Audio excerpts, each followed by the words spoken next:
everyone's fond of saying that coastlines and forest distributions and all this stuff are fractal. Well, doesn't this imply that there is then a global fractal? There is a fractal dimension which, when you feed it into your computer and wrap the data around a sphere, the continents and oceans of Earth should appear. And in principle, again to the absurd level, you should be able to then telescope in on that portion of this data that is wrapped around the sphere that corresponds to Northern California. And on your computer screen should appear Esalen hung on the cliffs of Big Sur, with us sitting in a room inside discussing the matter. Rupert, Terence, I'm Ralph. So, creation, imagination, my mask is chaos.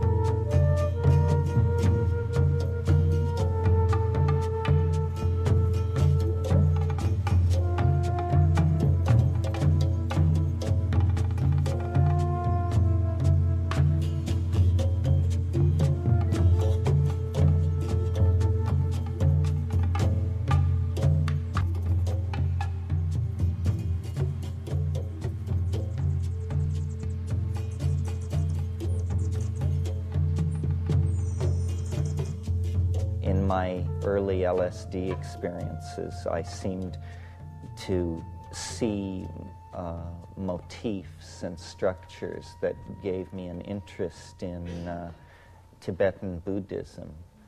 And I went to India with the intent of studying the Tibetan language, and quickly found that the whole thing was just overwhelming, and that I was just, a human atom in the sea of India, and that the notion of encompassing or understanding what this was clearly the task of a lifetime.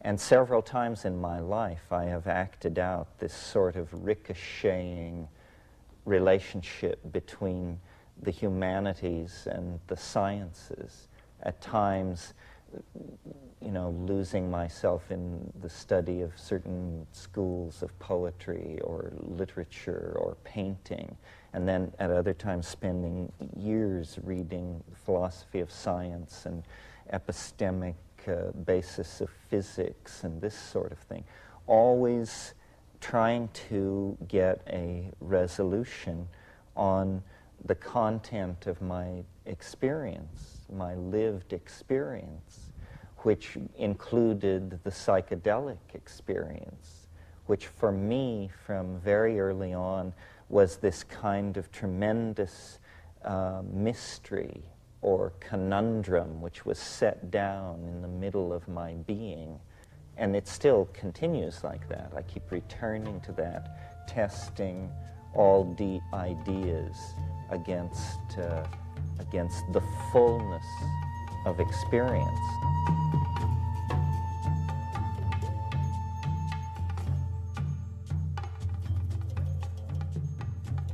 The main difference between our world and the world that science tells us we're living in is that science denies the quirky, freaky, cosmic giggle, high-plottedness, completely improbable, totally quirky humor that binds everything together and that makes it something other than an engine in which atoms blindly run, in Whitehead's phrase. Schrödinger brilliantly anticipated the discovery of DNA, and then Joseph Needham and L.L. White, and, Eric Jantsch should be mentioned, actually, as a precursor of us all, I think. I mean, Eric Jantsch was a great pioneer, a great soul, and he saw very deeply into whole systems, as did Ilya Prigozhin, the Belgian thermodynamicist. And I think a lot of all of what we're doing comes out of that. What Prigozhin showed that just brought down the house was that there could be perturbations of physical systems that were unpredictable and that would cause the whole system to actually move to a more ordered state than the initial state. And this perturbation to higher states of order looks suspiciously like a violation of the supposedly inviolate second law of thermodynamics. So that looks, you know, like a doorway into an energetic hyperspace.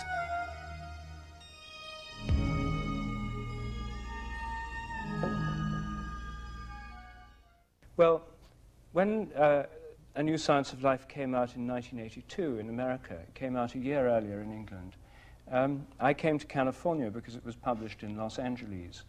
I found myself here at Esalen. I found an extraordinary new range of things going on I hadn't known about. And when I was in San Francisco, a friend who I knew from Europe said to me just the day before I left, there's somebody you must meet. He's called Terence McKenna. I didn't know much about Terence, so I went up there, and in this large 1956 Buick, we headed off into the woods in Sonoma County, where Terence lives. And there I met both Terence and Ralph, who was there for the day. I found that part of my interest in these other realms of reality, of course, like many people in this room, was stimulated by experience with psychedelic substances. This was before I went to India. When I arrived in India, I found that India is a kind of psychedelic realm anyway. You know, it's just an amazing place. So in Terence, I found somebody who knew about that whole realm, who shared with me an interest in India, since it played an important part in his development, and who had views about the nature of reality which complemented my own in an extraordinary way. My own theory is about memory and habit in nature. Terence, I found, had developed a theory about novelty and creativity in nature, a theory about the quality of time and the creative process as it is related to the ongoing flux of events. And Ralph had a kind of mathematical theory, which was just the kind of thing that the view of nature I was trying to develop needed, the idea of nature being drawn by goals or attractors. In the mathematical science of dynamics, there's this model of of reality being pulled from ahead by things called attractors. It's a teleological, animistic view of nature, which dressed up in the guise of mathematical models, which I found most fascinating. And so for me, the meeting with Ralph and Terence was a step further towards seeing how one could begin to dream of a world in which nature was seen as alive, in which the imagination permeated all reality, in which animals and plants are seen as part of the living texture, the living components, the cells in the life of Gaia, and Gaia in the life of the cosmos as a whole. In fact, a view of the world as alive, which recalls in some respects the old cosmologies of the ancient world, where the cosmos was seen as a living organism, where they thought of the whole cosmos as having a soul, the soul of the world, the anima mundi. So I was brought up in a field of music, but I was attracted to mathematics early. And when I was 14, I played in the State Symphony. After that, I started in mathematics, and I became a professor at Berkeley when I was 23. I had an easy way in mathematics, and the way the system works, the carpet is unrolled in front of you. You know, you have a few choices, but basically before you even know what's happening, the carpet is unrolled, and you're down the runnel into whatever you can do that's useful to the system. In this process, I lost nature, but there was a great gain because I love it out there. I love to be off the planet. I always did, and to this day I spend very little time on planet Earth. So it went on in this way, and by 1967 I was a professor at Princeton. I had written 3 books on mathematics that you need a microscope to read. And I had been studying for a long while chaos, but we didn't call it chaos then, and we didn't see in it any role in the natural world or in social transformation or in the evolution of consciousness, because we didn't think about anything out there. So one day after my 3rd book was done and I was exhausted, and I looked up and all the students were out in the courtyard demonstrating about the Vietnam War and to open the university to women students and so on. I said, what exactly is going on? Here, they said, take this.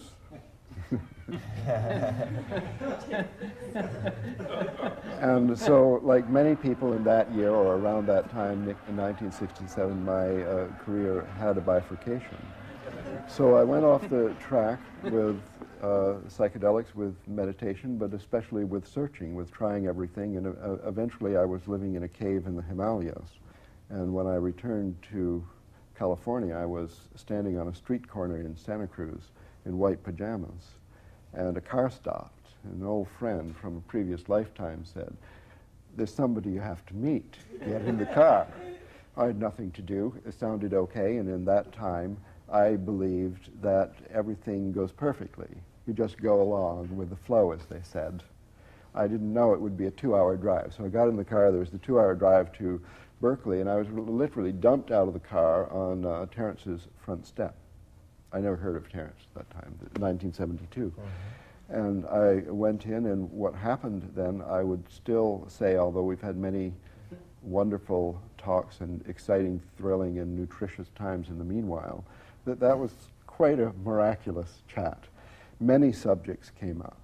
How to grow mushrooms, outer space, I don't know, anything you could think of, all passed by in the course of an hour or two. In this way, we became friends, and this habit we had, this activity that we do, I mean, we never go for a hike or something like that. We sit in the evening and talk, and what happens is synergistic, miraculous growth, evolutionary.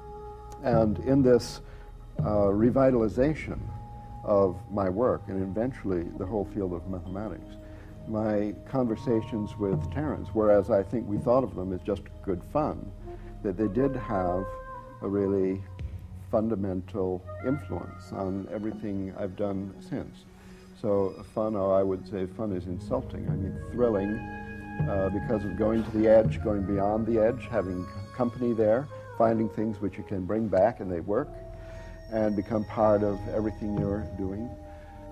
So it's opened up these complex phenomenon characterized by chaotic, irregular, that is to say, not well ordered in the previous paradigm of space-time structure. For example, relationships among people, the states and change of states of society, the whole process.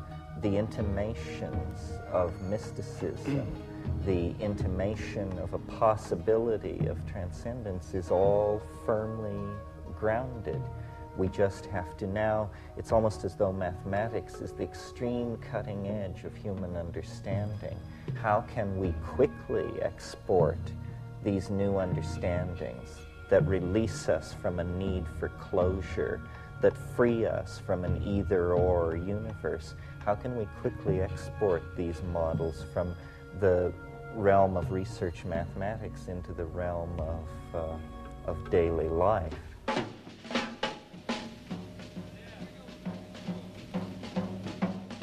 I really see it as politics, almost at the viral level, that we are trying to create new languages and new concepts, and not only create them, but teach them to you, and we ourselves repeat them over and over again, and you feed back into this, and then we refine the mean, and then a mean is like a gene.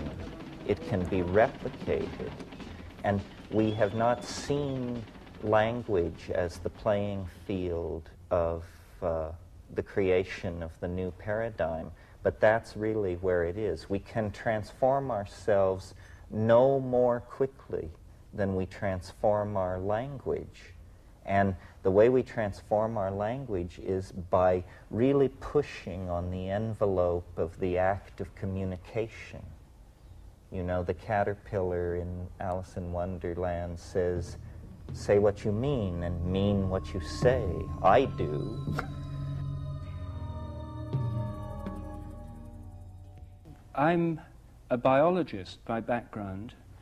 I studied biology because I was interested in animals and plants.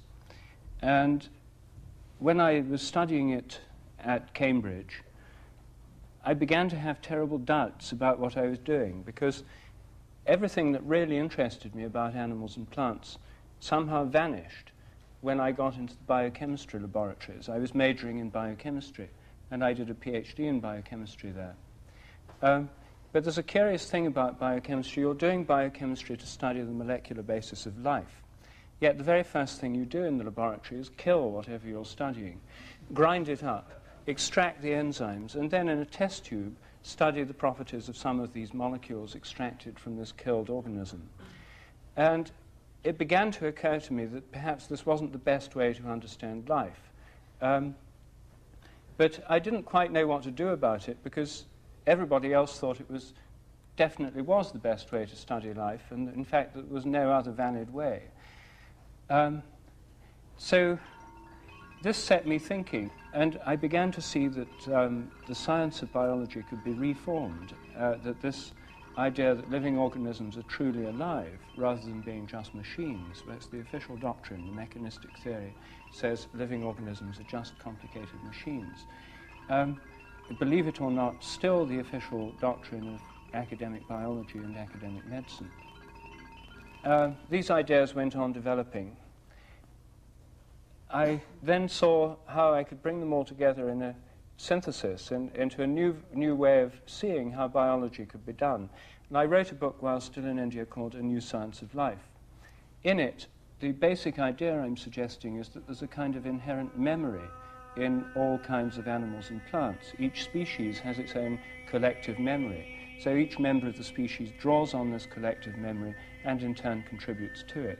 The instincts of animals, for example, the behavior of cuckoos, the spinning of webs by spiders, are like a memory, a habit of the species. This inheritance takes place by the process I call morphic resonance, by a kind of invisible, intangible memory, a kind of resonance between present and past organisms of the same kind. The same theory helps explain how our own memory works, by a resonance between our own past and our present states. It leads to the idea that our memories aren't stored in our brains, but that we're tuning into them by this process of morphic resonance. Rupert's notions revision causality. That means induct you into an entirely new way in which things happen. And this is, after all, where we're all spending a lot of our time. The models that Ralph is working with show that the world is not an engine running down toward a heat death, but a tremendous kaleidoscope of unpredictable, creative, open-ended activity on every level. I mean, it's really a dazzlingly kaleidoscopic vision. It's like a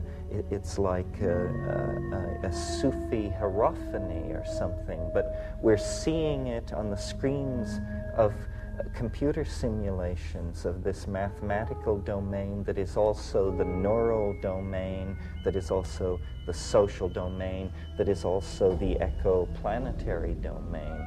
This is not error. This is not mysticism. This is the real facts of how it is, how the world fits together. It fits together through the infusion of its invisible soul.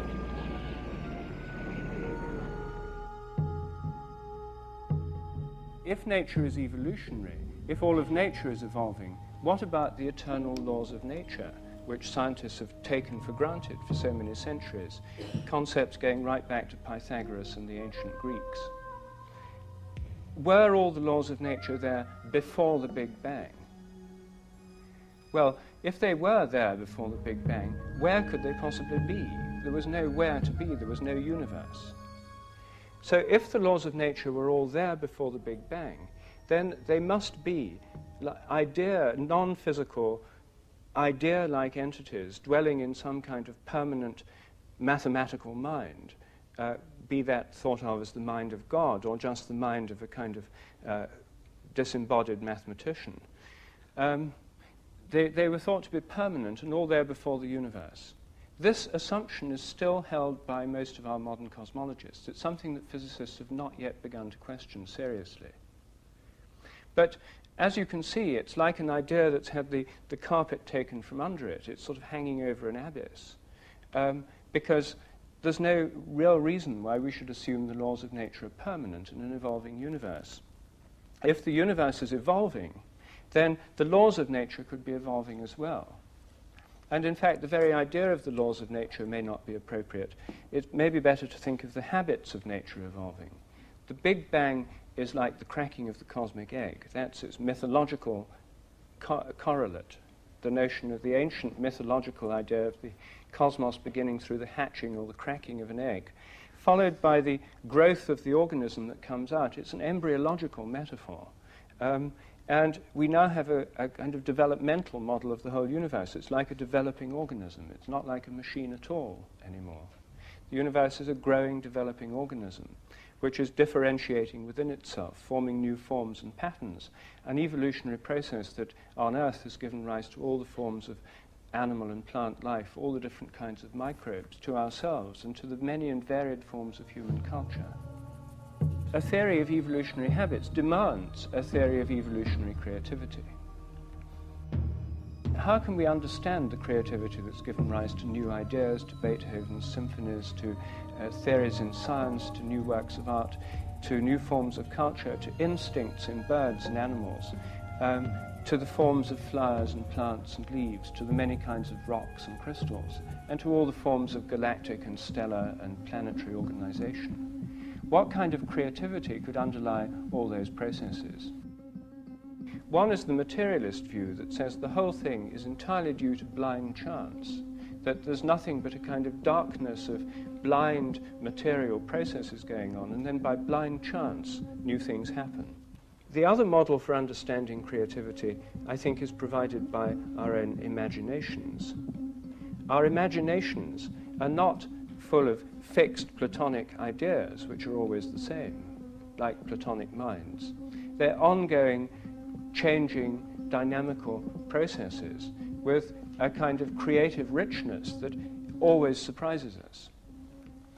So the question is, if nature is alive rather than dead, if the universe, if the Earth have a kind of mind or soul of their own, if living organisms are in some sense mind-like, or if there's a mind-like process at work in nature, then how does it express its creativity? And so then the question is, could this creativity in nature be a product of the imagination of Gaia, of the Gaian mind? Could it be a product of the cosmic imagination? Could there be a kind of imagination working in nature which is similar to our own imaginations? Could our own imaginations be just one conscious aspect of an imagination working through the whole natural world, perhaps unconsciously as it works underneath the surface of our dreams, perhaps sometimes consciously? And could this ongoing imagination be the basis of evolutionary creativity in nature, just as it is in the human realm? Center on down. Hello, Houston. Suite 16 has arrived. How would it be, or is it credible that perhaps what the universe is a kind of system in which more advanced forms of order actually influence previous states of organization?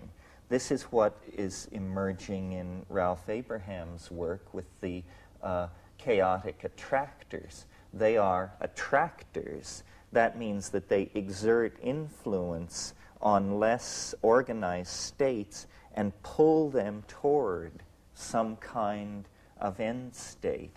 And for me, the key to unlocking what is going on with history, creativity, progressive process of all sorts is to place the state of completion at the end, but to see it as a kind of higher dimensional object which casts an enormous and flickering shadow over the lower dimensions of organization, of which this universe is one. So that, for instance, in the human domain, when we look at history, what we see is an endless series of anticipations. The golden age is coming. The Messiah is immediately around the corner. Great change is soon to be upon us. These are intimations of change. It's almost as though the transcendental object that is the great attractor in many, many dimensions throws out images of itself, which filter down through these lower dimensional matrices and actually are the basis of the appetition of nature for greater expression of form, the appetition of the human soul for greater immersion in beauty, the appetition of human history for greater expression of complexity. So when I think about these terms, chaos, creativity, imagination, I see them, it's like a three-stroke engine of some sort. Each impels and runs the other and sets up a reinforcing cycle that then stabilizes organisms, processes that are caught up in this, in the phenomenon of being. The phenomenon of being is this self-synergizing engine of out of chaos, through creativity, into the imagination, back into chaos, out into creativity, so forth and so on. And it operates on many levels simultaneously, so that the planet is undergoing a destiny. Deep time, the time of geology, was only really discovered around the turn of this century, and it is cosmically ennobling to think of the universe as a thing of great age.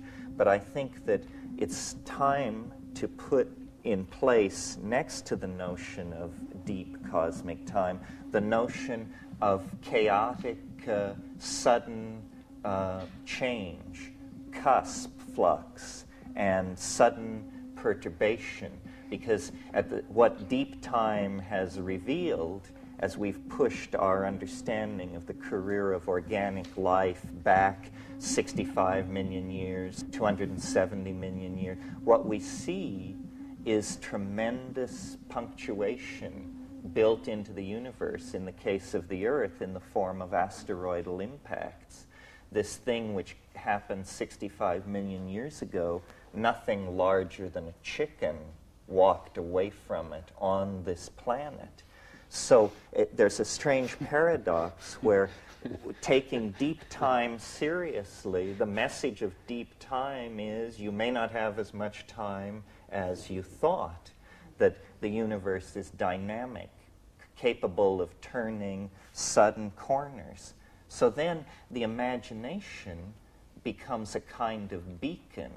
The imagination is, as it were, a scout sent ahead, or something which has preceded us into history, and in fact is a kind of eschatological object. It is shedding influence, the morphogenetic field, if you wish. If the morphogenetic field is not subject to the inverse square law of decreased influence over distance, then I, as a layman, don't see why, Rupert, we couldn't locate it at the conclusion of process. Because, you know, one of the things that's always puzzled me about the Big Bang is it's a singularity. This is the term physicists use for it. This means theory cannot predict it, and yet it is necessary to make everything which follows from it happen. So you just say, you know, there's no reason for this, we have no argument for this, but the rest of the theory needs it. So it's a singularity. And the immense improbability which modern science rests on but cares not to discuss is this: the belief that the universe sprang from nothing in a single moment. Well, if you can make that leap, to believe that, it's very hard to see what you couldn't believe. That is almost the limiting case of credulity, I would think, you know. So,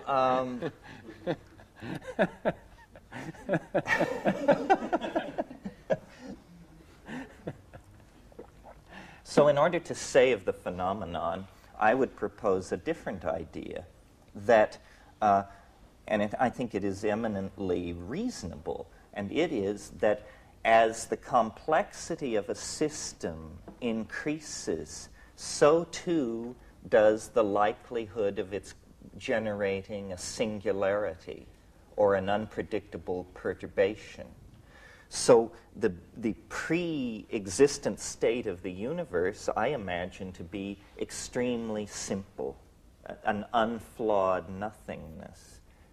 In other words, the least likely situation in which you would expect a singularity to emerge. But now let's look at the other end of the historical continuum of the history of the universe.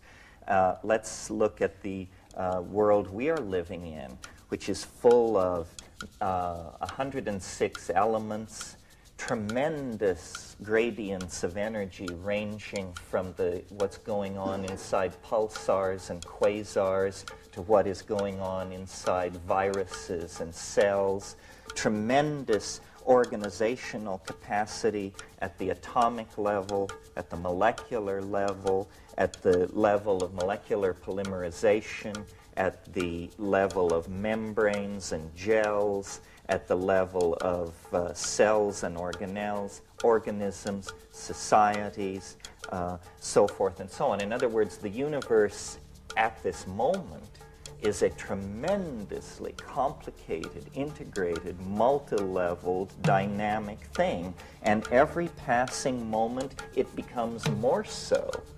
This is what evolution, history, compression of time, what all these things are attempting to indicate, is the increasing complexity of reality.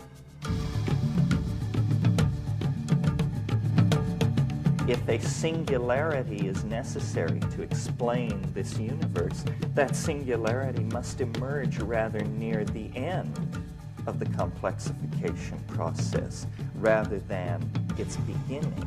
You see, we simply have to reverse our preconceptions about the flow of cause and effect, and then we get a great attractor that pulls all organization and structure toward itself over several billion years. And as the objects of its attraction grow closer to its proximity, they somehow interpenetrate. They set up standing wave patterns of interference. New properties become emergent, and the entire thing complexifies. Well, to my mind, this is the divine imagination. This is what Blake called it. This is the only way I can conceive of it. Time is the theater of God's becoming, but it's also, from the point of view of a higher dimensional manifold, a kind of fait accompli. And this is no contradiction, or if it is, it's all right, because in these realms of higher ontology, you're always asked to avoid closure and hold the notion of a coincidentia positorum, a union of opposites. The thing is both what it is and what it is not, and yet it somehow escapes contradiction, and that's how the open system is maintained. That's how the miracle of life is possible. So I sort of think of the divine imagination as the class of all things both possible and beautiful. It's a kind of reverse Platonism. The attractor is at the bottom of a very deep pit into which all phenomena is cascading. What is taught in modern universities these days is that these tracks in the snow are going nowhere. The technical term is trendlessly fluctuating. And we're told that history is this kind of process. It's trendlessly fluctuating. It goes here, it goes there. It's called a random walk in information theory. It means you just wander around. And, well, it's very interesting. Now we begin to see through the marvel of the new mathematics that random walks are not random at all, that a sufficiently long random walk becomes a fractal structure of extraordinary depth and beauty. So you see, really what has to happen is for us to see chaos not as something that degrades information and is somehow the enemy of order, but rather chaos is the birthplace of order. Chaos is not the problem, chaos is the answer. I think a factor which changes everything is the discovery of dark matter, the fact that 90 to 99% of the matter in the universe is utterly unknown to us. This recent discovery effectively tells us that the whole cosmos and every material thing in it has a kind of unconscious, a material unconscious, an unknown dark realm which conditions everything that happens, the shapes of the galaxies, their interactions. Is Gaia, as it were, awake on the side that's in the sunlight, and in the side that's in the darkness as it rotates, dreaming? At night, are the plants, the animals, the whole ecosystems, the oceans, in some sense, in the dream state, when dreams and spontaneous images of what might be possible come to them? So, is there a kind of Gaian dreaming, and does it happen on the night side of the planet? What would the Gaian mind feel like? What form would a Gaian dream take, or what form would a Gaian psychedelic experience take? The psychedelic experience, it's preposterous to attempt to analyze it in terms of human motivation at its intense levels. It seems rather to be an ontological reality of its own that the human being has simply been privileged to briefly observe. But it says no more, your deep psychedelic experiences say no more about your personality than that the continent of Africa is making a statement about your personality. They are, in fact, independent objects. To my mind, the divine imagination, or the imagination, is the source of all creativity in our dreams, in our psychedelic experiences, in the jungles, in the currents of the ocean, in the organization of protozoan and microbial life. Wherever there is large-scale integration, rather than simply raw physics, but integration of laws of physics, integration of properties of membranes and electrophoresis and this sort of thing. It is the creative principle. So do you think then that in psychedelic experiences you're actually tapping into, tuning into, or experiencing something of the Gaian or the cosmic imagination? Absolutely. And I think that that psychedelic experiences and dreams are only different in degree, that they are chemical cousins somehow.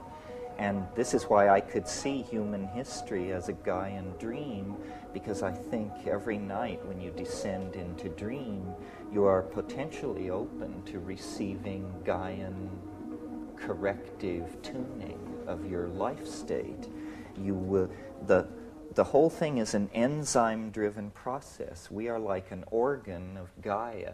We are the organ which binds and releases energy for reason. I mean, a liver cell doesn't need to understand why it binds and releases enzymes of the liver.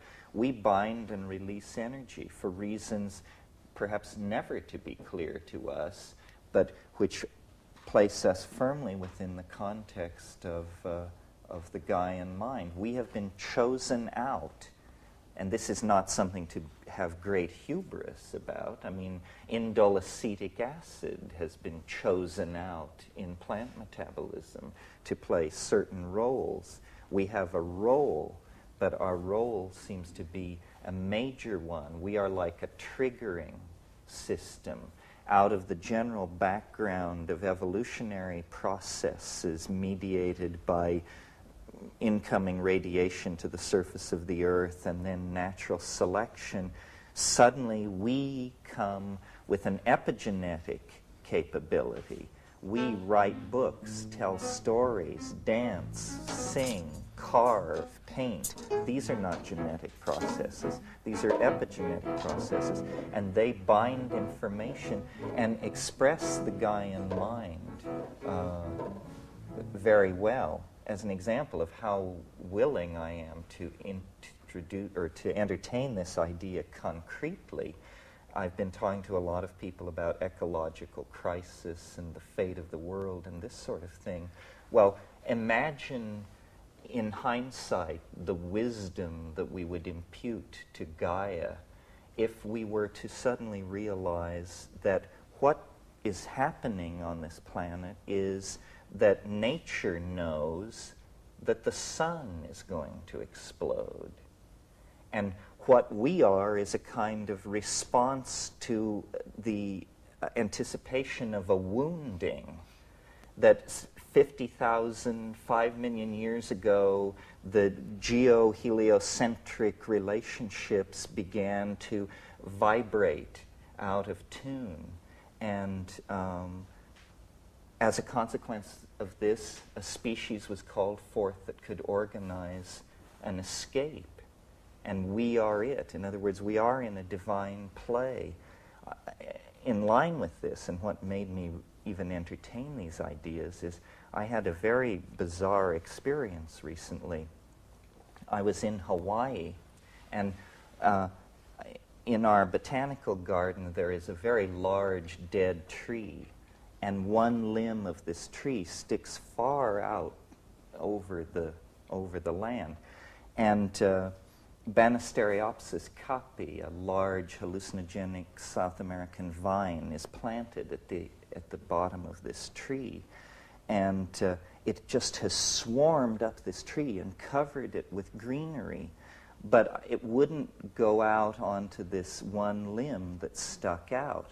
And it bothered my sense of symmetry that this vine would not completely cover this tree. And I even thought about trying to climb up into the tree and thread it out onto this limb to get it to do what I wanted. So I was sitting looking at this tree and this situation and actually thinking about it. And suddenly the limb fell.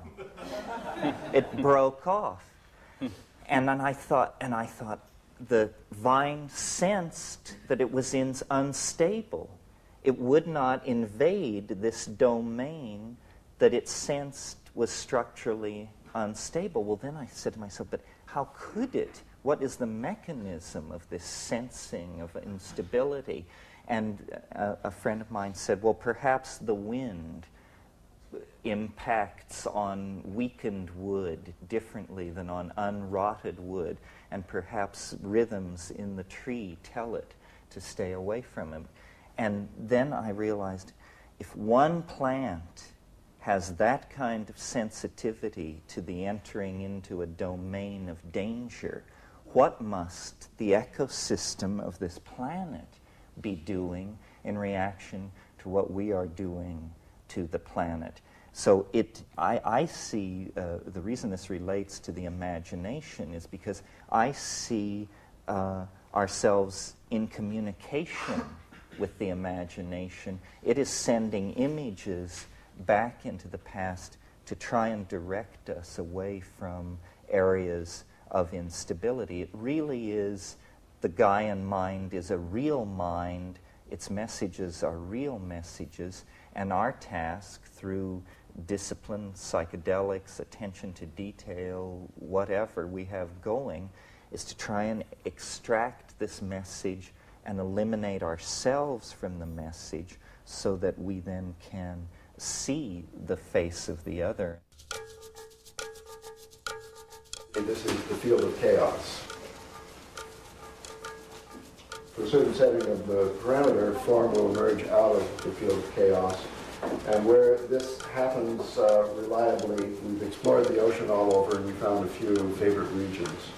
And they're called the Apache Rift, the Calico Mountain, and the Scroll Reef. So the submarine is dragging along at 1,000 iterations depth in the ocean of chaos. Comes across these regular patterns. This is the first wing of the Apache Valley. This is Apache Valley. So, I think so. Then we get another field of chaos.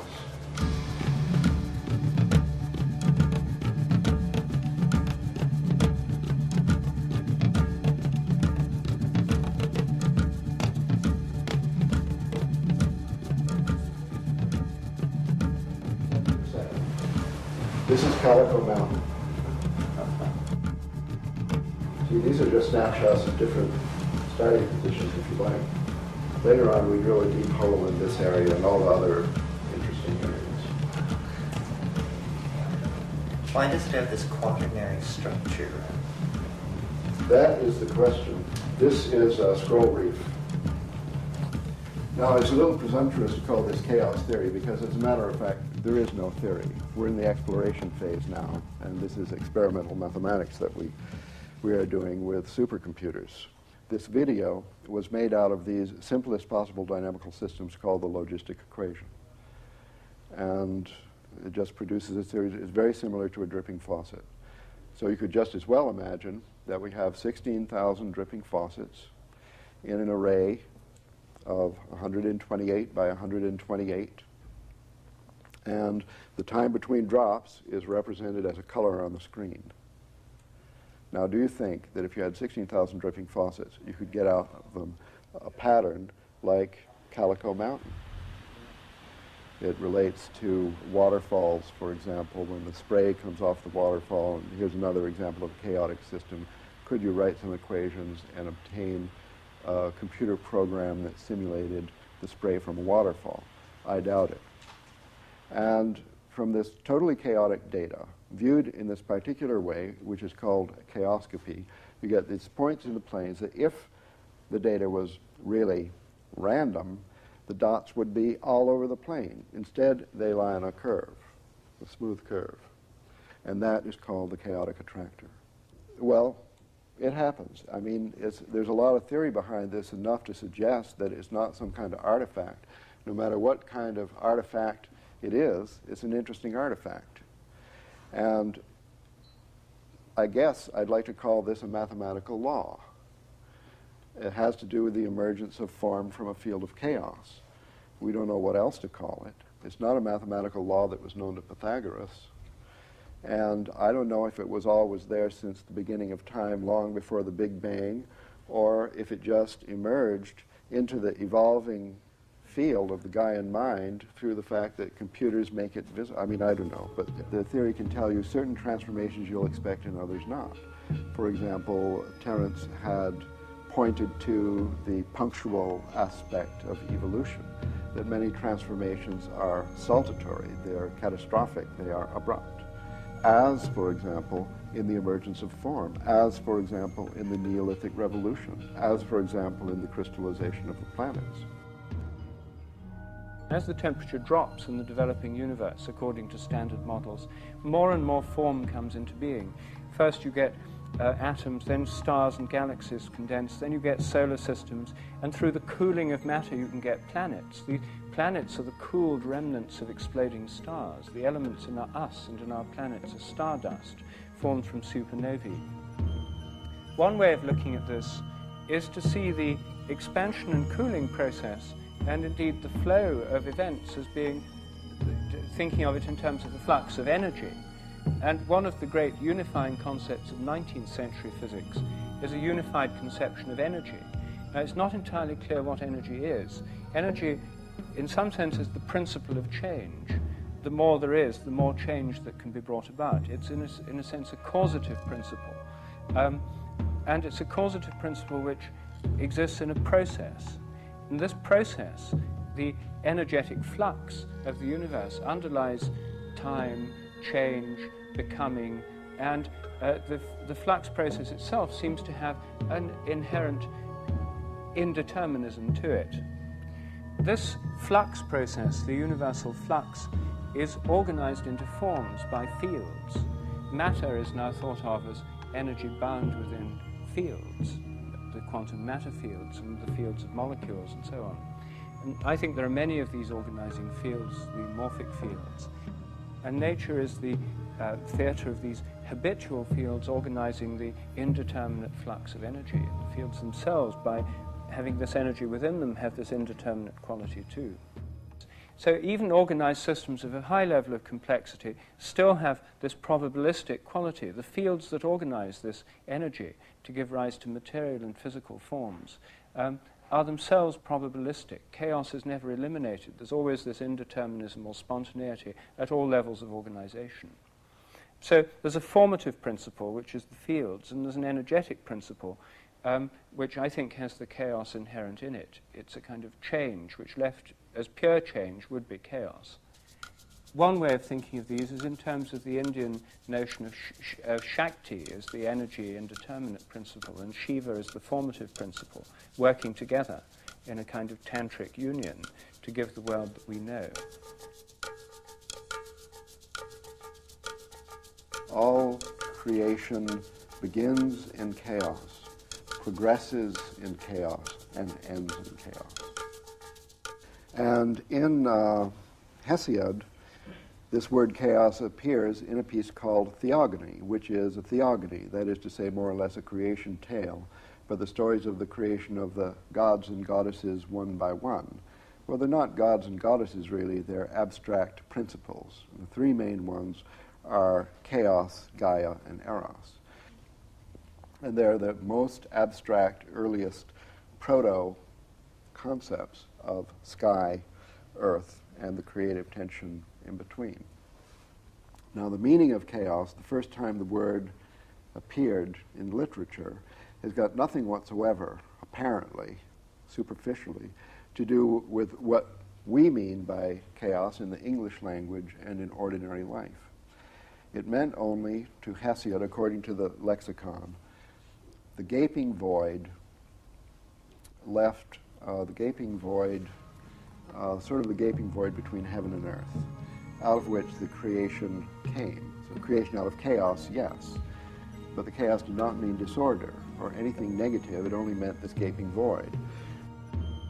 Well, after understanding that, you look up, you think of these different interpretations, sky, God concept, the gap in the opening and so on. When you look at the sky, the most obvious chief characteristic feature of the sky is the Milky Way. And it does appear as a kind of a gap between this and that. The royal road of the gods traveling between the underworld and the overworld. Understanding that, you can then connect the word with an earlier word, concept, or god or goddess, meaning the same thing as what you visually see represented in the Milky Way itself. And that is, in one of its most popular representations, Tiamat, the goddess of chaos, from Enuma Elish, the creation poem, the greatest epic poem of Babylonian literature, discovered in the library of Ashurbanipal at Nineveh. Recent discovery. There was this story of the origin of the gods and the creation of the world by Tiamat and Apsu, the god and goddess of chaos, who lived in the water, one more sweet water and the other salt water. And they created then the whole pantheon and the whole world and so on. But eventually along came Marduk, Marduk was a younger generation of gods, in the next generation. And there was a conflict between the older and the younger gods over how the world ought to be run. And apparently this conflict was taking place in the form of a social transformation, a transformation represented in the mythological by the demotion of Apsu and Tiamat from the pantheon of Babylon, the city Babylon, and the replacement by Marduk, eventually became the god, Mr. Big of Babylon, around 2000 BC, coinciding with the sweep of patriarchy over that city, propelled on a new type of war chariot with spoked wheels instead of solid wheels. Am I digressing too much? No, you've reached the wheel. Well, I've reached the spoke wheel and its association with, is this accidental? I don't know, with the patriarchy. And the fact that the wheel itself, as a mathematical model, is the paradigm of order, a divine mathematical form, according to Plato, as the planets were supposed to move before Kepler, who introduced the ellipse. Fantastic transformation, punctual catastrophe in the history of consciousness. In short, according to this epic, Enuma Elish, Tiamat was killed in the most violent way, ripped to pieces, creating the world, creating a new order by our hero of Babylon, Mr. Marduk, also Bel, Bao, and so on. His New Year's celebration was honored at the New Year time all over Old Europe, including at Stonehenge. At the New Year's festival, this epic poem was read. So annually was the reminder that chaos is bad, chaos has been killed, chaos has been replaced by order, an order associated with perfect periodic, the wheel, the cycle, the perfect roundness, and so on. Whereas in Minoan Crete, you find, according to the evidence of the excavators and all who have examined the artworks that remain, a long-lasting fluorescence of partnership culture with no domination by a male god. It's established that there's the diffusion from Crete to Greece, and the last remainder of Cretan culture, which is a very interesting one, it must have been sort of the last vestige of the Garden of Eden. We're talking about a tremendous happiness and fluorescence of beauty in all aspects of life. The importance of the chaos revolution now is that chaos has recovered from being demoted, from being banished to the unconscious in around 2000 BC or so, from then up to now 4,000 or maybe 5,000 years of the repression of chaos. I mean, chaos is, to this day in our culture, a bad word. We have to watch out for chaos. It ruins your love life. It has to be replaced by order. Scientists most especially hate it, and so on. The fact that scientists, of all people, in the temple of science, that Tiamat has to be accepted as a friend and replaced upon her throne, this is big news.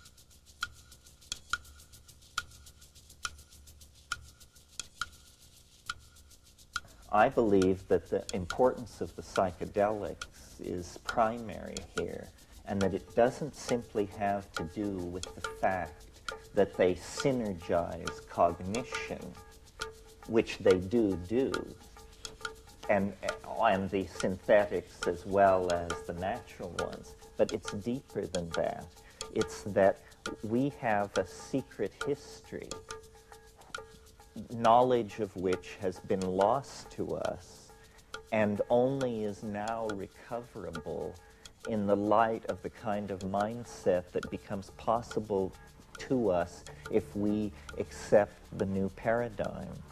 And what this secret history is and has to do with, and how it relates to the Gaian mind and the world soul, is that we are the victims of instance of traumatic abuse in childhood as a species, because a symbiotic relationship with the world-girdling intelligence of the planet, which was mediated through plants, through shamanism. I mean, it wasn't an abstraction, it was an experience, was eventually broken up and disrupted by progressive climatic drying of the Eurasian and African landmass.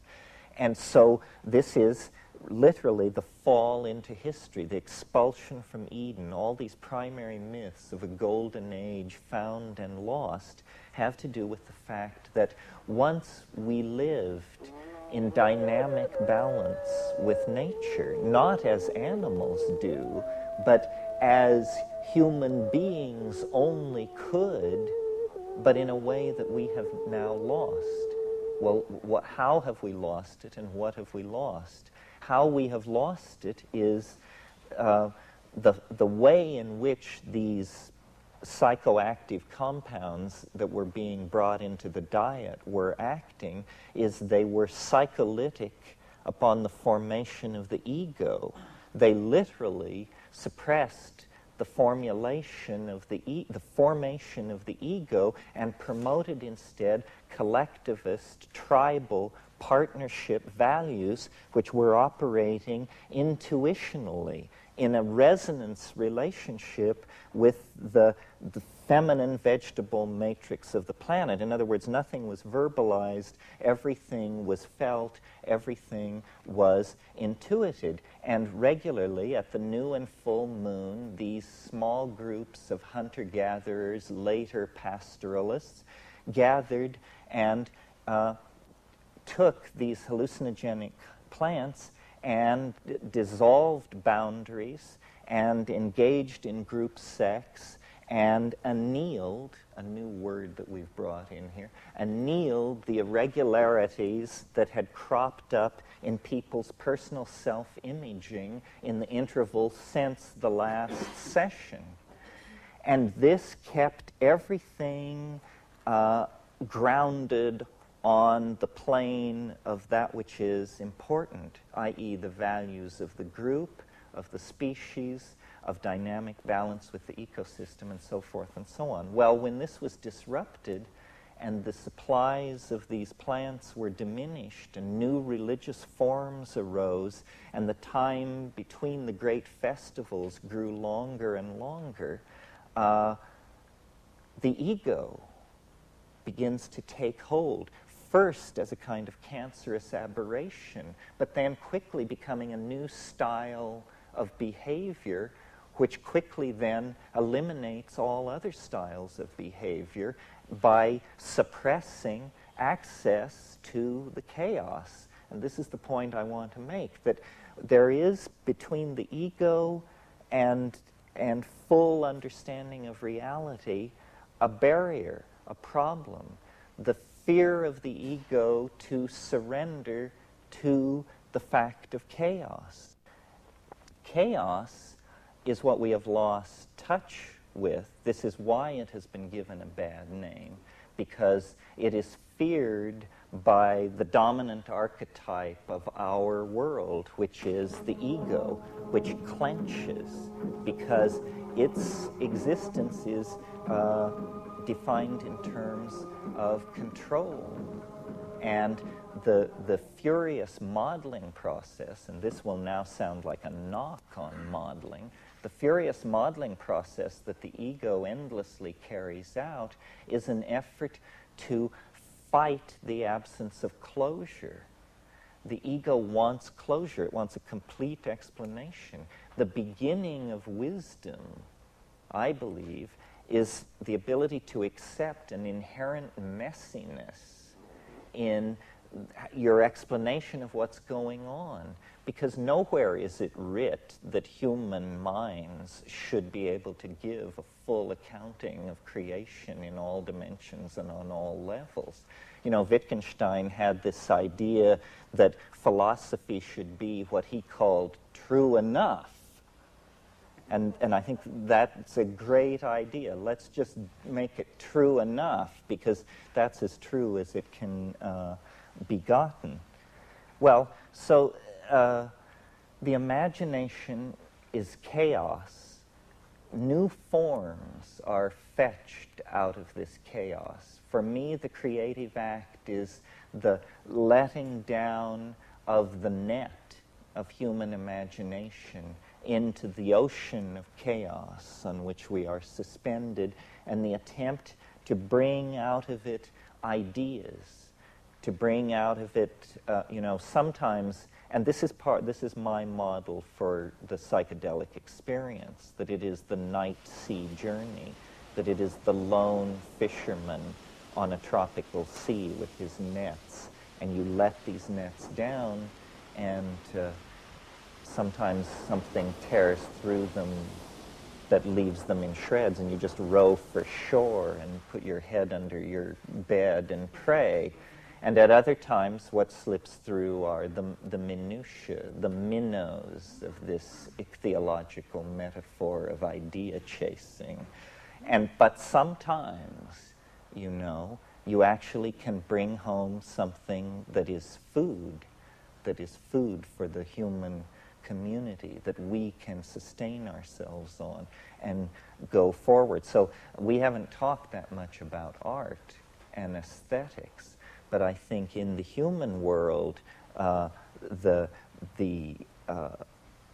appetition is for beauty, to my mind, and this is another place where the Platonism shines radiantly through, because Plato held that the good was the true and that both were the beautiful.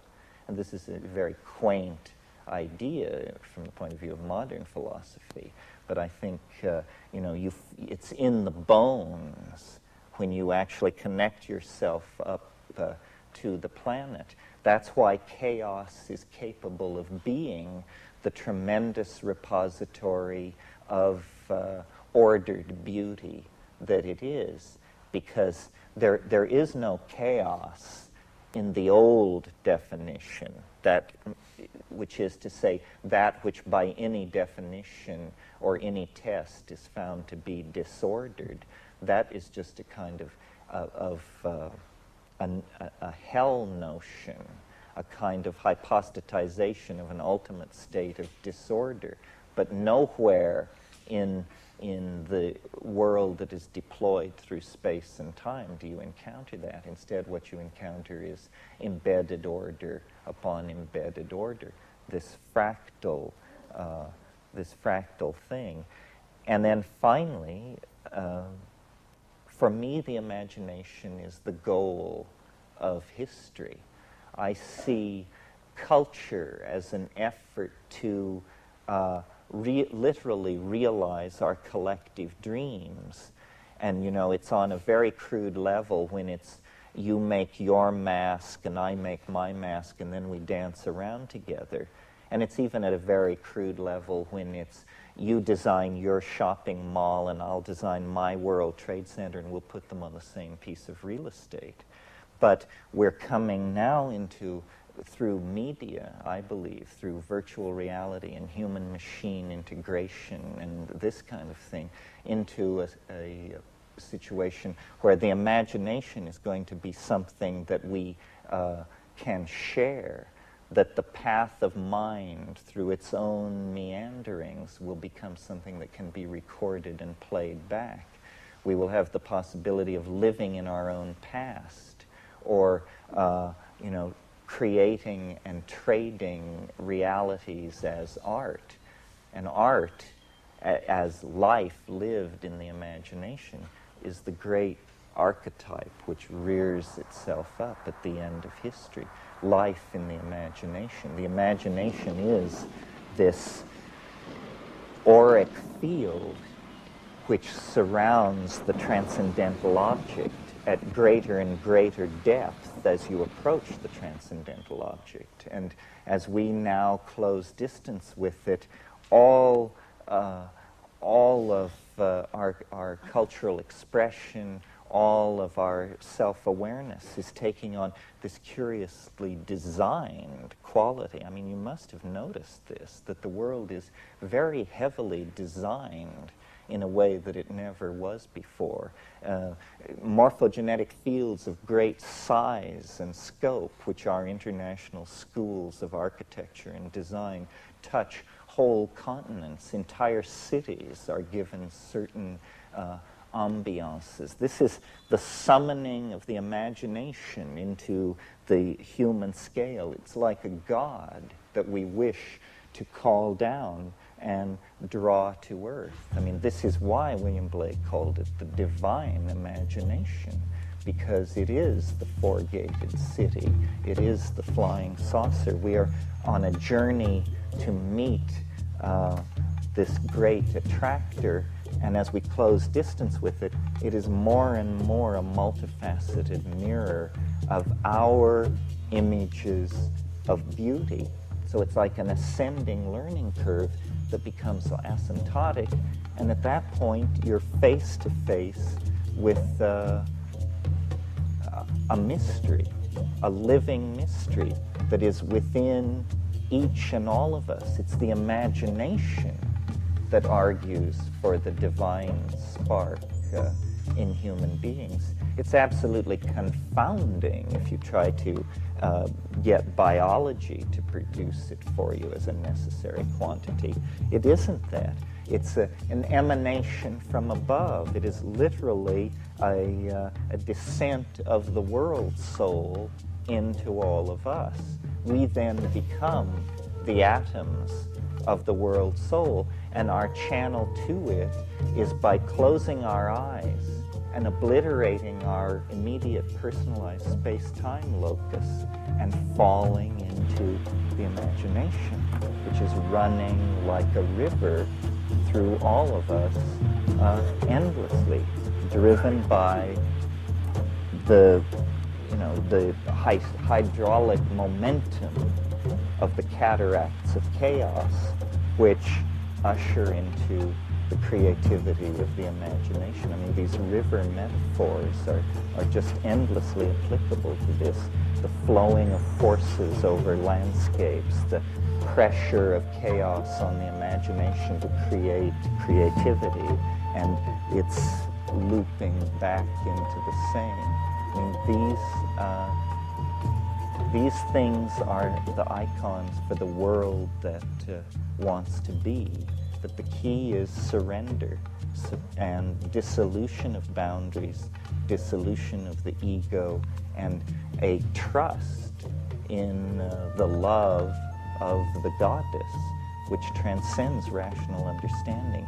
There will come a moment which will be an absolute leap into space, and we will simply have to have the faith that there is something waiting there, because the dominator style has left us no choice.